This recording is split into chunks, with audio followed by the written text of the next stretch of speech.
Assalamualaikum warahmatullahi wabarakatuh.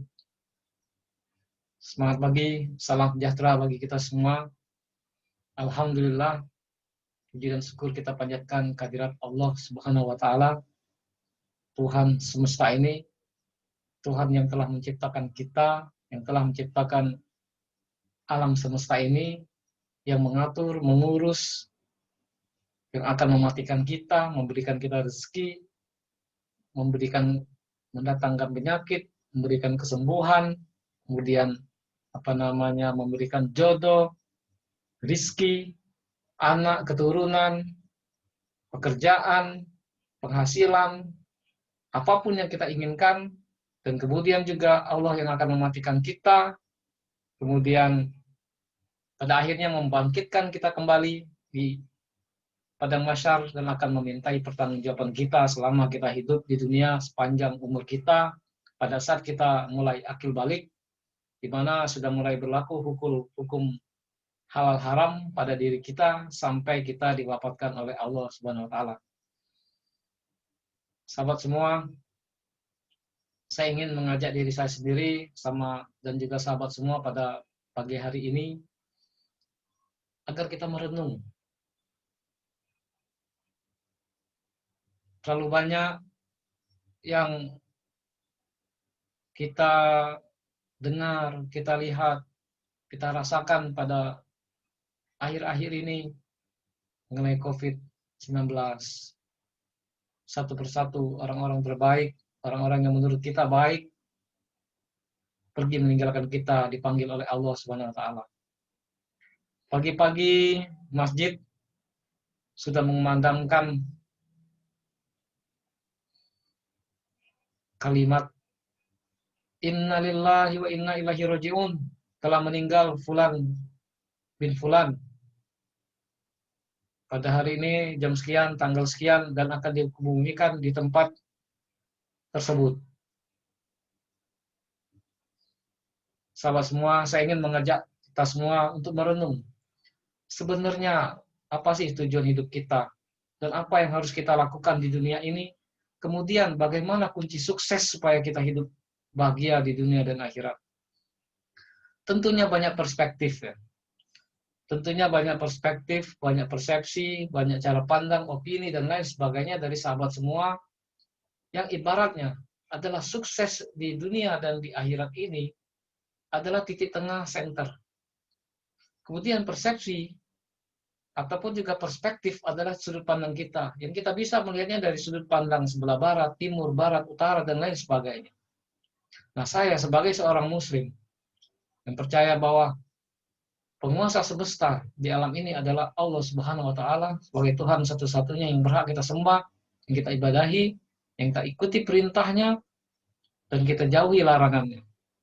Kemudian kita juga percaya bahwa Rasulullah SAW adalah yang membawa risalah sebagai contoh model seseorang yang keteladanannya, cara bersikapnya, berpikir, berpakaiannya, berinteraksi, seni beliau dalam membangun komunikasi kepada siapapun wajib dicontoh dalam rangka itulah kalau mencapai dunia dan akhirat.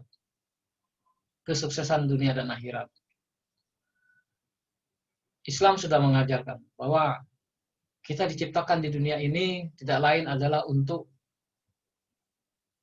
beribadah kepada Allah. Minal jinna wal insan illa liya'budun. Dan tidaklah aku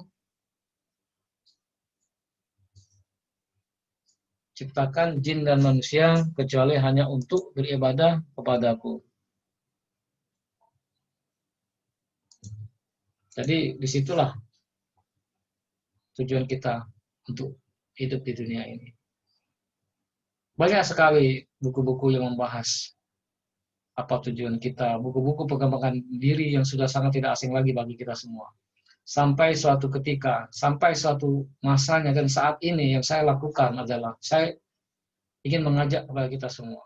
Persoalan-persoalan hidup kita, pengangguran, pendapatan yang belum ada, yang belum cukup untuk memenuhi kebutuhan kita sehari-hari, persaingan yang ketat di dunia ini. Sebenarnya itu tidak ada. Tidak ada kalau kita mengikuti jalur tol khusus ya. Jalur tol khusus yang menghubungkan kita kepada Allah Sang Pencipta kita. Dimulai dari kita muhasabah. Kita mengoreksi diri kita sendiri. Selama ini, apakah kita dekat sama Allah? Marilah kita bombardir otak kita, pikiran kita bombardir dengan membaca buku-buku tentang kekuatan keyakinan, kekuatan tauhid, kekuatan berserah diri, kekuatan sodako, kekuatan amalan-amalan wajib dan sunnah yang sudah ditentukan oleh Allah Subhanahu Wa Taala melalui Rasulnya Nabi Muhammad Sallallahu Alaihi Wasallam. Insya Allah nggak ada kesusahan dalam hidup kita.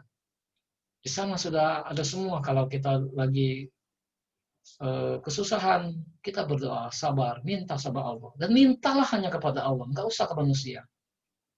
Ketika kita minta kepada manusia, ketahuilah bahwa manusia yang kita minta itu sama seperti kita, sama-sama makhluk Allah. Sama-sama mereka nanti akan berada di padang mahsyar, berdekatan sama kita, bersampingan, menunggu antri untuk disidang sama Allah, untuk diadili sama Allah. Mau pejabat, mau orang kaya, orang pintar, semuanya akan berbaris dengan kita sama-sama di padang mahsyar menanti pengadilan akhirat. Jadi mengapa kita minta kepada sesama makhluk? Di satu sisi memang Allah memerintahkan agar orang kaya, orang yang punya rezeki yang berlebih, ataupun juga orang yang merasa mampu, itu untuk bersedekah. Ada juga ayat yang mengatakan demikian. Tapi kita diminta sebagai makhluk, tauhid kita nomor satu, kita minta kepada Allah. Sesungguhnya, yang kita lakukan sehari-hari di dunia ini adalah hanya menunggu kematian. Menunggu detik-detik kematian yang akan menjemput kita. Jadi kalau sudah tahu kita hanya menunggu detik-detik menunggu kematian kita, isilah setiap hari apa yang kita lakukan itu menyelaraskan dengan bagaimana untuk persiapan menuju mati. Kalau kita bekerja, yang selama ini hanya berangkat, mulai ubah. Mulai kita berdoa, semoga apa yang kita lakukan dalam bekerja ini dianggap ibadah sama Allah Subhanahu wa Ta'ala. Sehingga sudah lain, sudah kita melibatkan Allah dalam ibadah kita, dalam pekerjaan kita. Kemudian yang kedua, kita review apakah pekerjaan kita ini selaras dengan hukum Allah. Apakah bertentangan dengan hukum Allah? Apakah ada lobby-lobby politik yang jahat? Apakah ada muamalahnya yang suap menyuap? Apakah kita terikat dengan akad perjanjian yang kita langgar kepada sesama manusia, kepada perusahaan kita? Atau adakah kita mengambil keuntungan secara sepihak? Ingat, itu semua akan dipertanggungjawabkan. Bahkan pekerjaan kita nanti itu akan menjadi beban bagi kita di akhirat. Itulah gunanya mengapa kita jadi tahu bahwa kita ini adalah detik-detik menunggu mati. Sehingga mulai dari niat kita niatkan ibadah. Dalam bekerja kita mereview apakah pekerjaan kita ini benar atau pekerjaan kita ini haram atau subhat abu-abu, atau pekerjaannya halal tapi praktek yang kita lakukan adalah haram. Kalau tidak halal, kalau masih subhat, tinggalkan. Mau miliaran, mau jutaan, mau puluhan juta, miliaran, triliunan, tinggalkan. Karena pada hakikatnya itu adalah akan mendatangkan murka Allah. Tidak akan barokah yang seperti itu, yakinlah. Karena kalau ada aja nanti yang sakit, keluarga kita, hubungan dengan Allah menjadi renggang, sholat menjadi terhambat, anak menjadi emosian, kita menjadi emosian, hubungan suami istri tidak harmonis, dengan hubungan dengan masjid kita kalau sholat nanggung, males, lesu, atau kalau enggak seperti itu masih lancar-lancar saja, itulah namanya istidraj, lebih bahaya lagi. Sekarang marilah kita lurus-lurus aja lah, ya. Kita baca buku-buku salafus saleh, orang-orang terdahulu yang mengamalkan benar-benar bertauhid kepada Allah, hidupnya tenang. Tenang hidupnya itu. Minta langsung sama Allah. Kan banyak tuh, pernah dengar ceramahnya Ustadz Zainuddin, Kiai Haji Zainuddin MZ almarhum, ada seorang pengelola pesantren di kampung, yang ada aja rezekinya. Itulah kekuatan tauhid, dan itulah yang harus kita amalkan, dan itulah sebenarnya kunci kesuksesan dalam hidup kita. Ngapain kita mikirin orang? Ngapain nggak enak sama orang? Ngapain harus bersaing sama orang? Minta sama Allah. Kalau niat kita mau menggolkan suatu usaha, supaya orang itu mau ikut sama kita, minta sama Allah. Hantam dengan doa-doa di tempat mustajab, di waktu-waktu yang mustajab. Di waktu yang mustajab. Nggak tahu kapan waktu mustajab, cari bukunya. Bukunya murah, paling 20.000, 30.000. Kalau ada yang nggak mampu beli buku, beli rokok aja satu bungkus bisa. Sehari habis satu bungkus, sebulan itu 600.000, 700.000 bisa beli rokok. Beli buku untuk pengembangan diri, untuk mengisi otak, 20.000, 30.000 aja nggak mau, nggak bisa. Itu salahnya bukan nasib, bukan salah Allah, bukan salah orang kaya, bukan salah pemerintah, tapi salah Anda sendiri. Seperti itu. Tapi kan kalau saya nggak merokok, nggak bisa aktif. Wah, itu masalahnya. Coba lihat, adakah orang yang nggak merokok dan sukses dan hidupnya aktif, sehat? Contoh yang orang kayak gitu. Kalau nyontoh orang yang merokok, merasa di dunia ini hanya milik orang yang merokok, sudah contohlah sana. Ya kan? Jadi pada hakikatnya hidup kita ini adalah detik-detik menunggu kematian. Jadi semua apa yang kita lakukan, niatkan, bekerja, apapun yang kita katakan, pikirkan semuanya bagaimana menunggu mati. Bagaimana menunggu mati, bagaimana mempersiapkan mati itu sendiri. Karena kita nggak perlu takut mati. Yang perlu adalah persiapan untuk mati itu sendiri. Karena mati itu bisa mendadak loh. Nggak tahu kita tiba-tiba mati. Padahal kita masih punya kewajiban yang belum diselesaikan. Dan ahli waris kita nggak tahu. Selesai sudah kita. Ya, demikian sharing pagi ini. Saya terduga untuk menulis ini karena ini adalah curahan hati saya sendiri. Dan ini sebenarnya kalimat-kalimat ini adalah kalimat diskusi antara saya dan hati saya. Saya berbicara dengan diri saya sendiri sebenarnya. Itu terus saya hantam tiap hari diskusi-diskusi ini. Dan membuat saya yakin pada Allah SWT. Dan kalau saya mau sesuatu, mau minta seseorang itu bergabung sama saya, meminta usaha dilancarkan, saya minta sama Allah. Nggak ada saya minta tolong sama manusia. Toh kita sama-sama di padang mahsyar, sama-sama antri. Dan ini bukan berarti kita tidak bersilaturahmi sama manusia. Dan ini bukan berarti kita tidak membangun hubungan sama manusia. Karena ada babnya yang lain dalam ajaran agama kita, bab tentang silaturahmi. Ya, dipisahkan. Nanti mentang-mentang minta sama Allah di masjid aja. Nah, ini orang yang nggak tahu. Minta sama Allah itu di awal. Berdoa itu di awal. Selanjutnya kita mulai memikirkan, dapat intuisi dari hasil doa itu. Misalnya, sepertinya saya mau mencoba usaha ini. Itu baru kita tidak lanjuti dengan ikhtiar. Dan ketika menindaklanjuti dengan ikhtiar, bismillah juga doa lagi sama Allah. Dan kalau dalam ikhtiar itu mengharuskan kita harus berkomunikasi dengan seseorang, mengharuskan kita harus menemui seseorang, dan mengharuskan kita harus bermitra dengan orang, doa lagi sama Allah. Ya Allah, saya terbersit orang ini yang jadi mitra saya. Apakah orang ini cocok bagi saya, ya Allah? Berikanlah petunjukmu. Sudah. Jadi selalu awali setiap langkah kita dengan tauhid. Tauhid itu artinya selalu ada sesuatu apapun yang terbersit di diri kita, mau ngapain, mau ketemu sama orang, mau menawarkan proposal usaha, mau mengajak kerjasama, selalu ngomong sama Allah, ya Allah, jadikanlah orang ini orang yang yang bisa bergabung dengan saya. Dan kalau memang ini bukan jalanmu, berikanlah aku ganti yang lebih baik. Sudah. Tujuannya apa? Supaya kalau orang itu menolak, kita nggak tahu kan, namanya manusia kan, keinginan kita ke sini, teman kita mau ke sana, keluarga kita mau ke sini, keluarga kita ajak diskusi mau kerjasama, mau ke sana, kan nggak bisa maksa kita. Begitu kita menyandarkan kepada Allah, kita akan ikhlas, nggak ada rasa sakit hati sama manusia, ya, nggak ada, karena mereka akhirnya sama dengan kita, orang-orang itu sama dengan kita. Komunikasi, silaturahmi, berkata yang baik dan benar, jujur itu tetap wajib. Dan itu adalah brandingnya Rasulullah SAW. Nggak pernah Rasulullah itu pakai kartu nama. Ya. Nggak pernah dia, dari zaman dulu. Dan saya, ada guru saya, nggak usah saya sebut namanya, dia mengatakan, sampai sekarang saya nggak pernah bikin kartu nama Mas Anton. Karena yang saya hanya sharing sama Mas Anton. Branding saya adalah branding ala Rasulullah. Apa itu? Kejujuran. Dan ilmu kejujuran Rasulullah itu, Mas Anton, sampai sekarang terpakai. Kalau orang bertanya siapa, contohnya saya.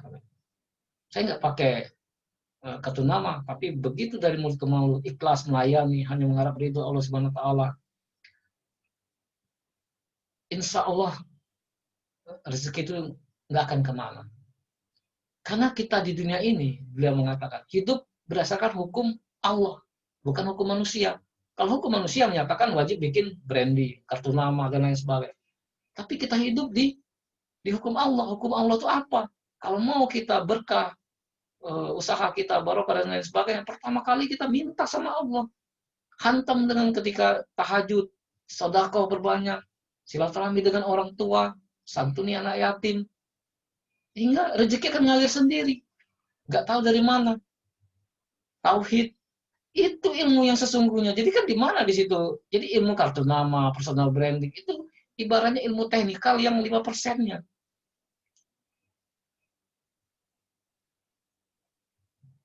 Jadi kunci sukses seutuhnya adalah mari kita mulai memasuki hukum Allah.